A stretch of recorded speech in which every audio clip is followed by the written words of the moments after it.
Hi, Rochelle with Lady Fermenter. Today we're just going to do a quick video to show you how we do a bench trial when it comes to adding extra flavor to beer, mead, or cider.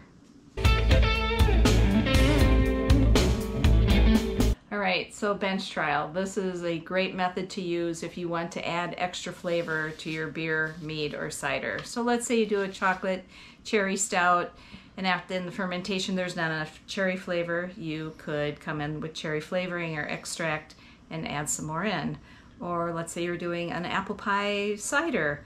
Ferment out your cider, and then at the end you're going to be adding your spices. Or perhaps you're making a strawberry cheesecake mead and you ferment out your honey, strawberries, and then at the end you would get a cheesecake extract. So this method works great.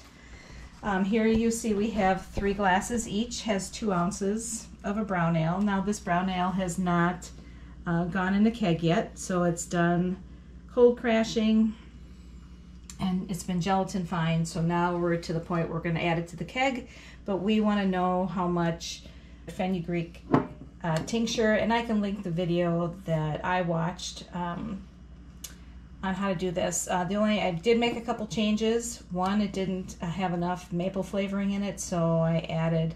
So we have 3 glasses, each has 2 ounces of a brown ale, and what we're trying to do is add maple flavoring to it, and we used a tincture using fenugreek. All right, so the first one we put at half a teaspoon, which is also equal to 2.5 milliliters. The second one has 1 teaspoon or 5 milliliters, and the third one has 2 teaspoons or 10 milliliters. And so now you're just Goldilocks.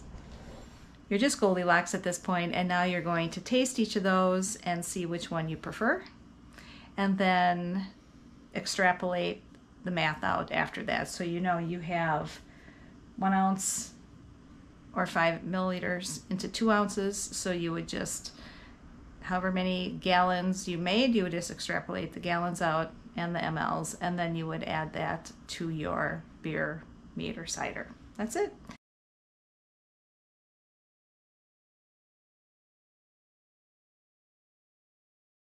So a couple things to remember. One, once you add it, you can't take it away, so you can always add more. And the second thing is, always remember you can do it in metric or imperial. If you remember that 1 ounce equals 30 mLs, you can easily extrapolate those numbers out to whatever size brew you did. And that's it. Thanks a pint for watching.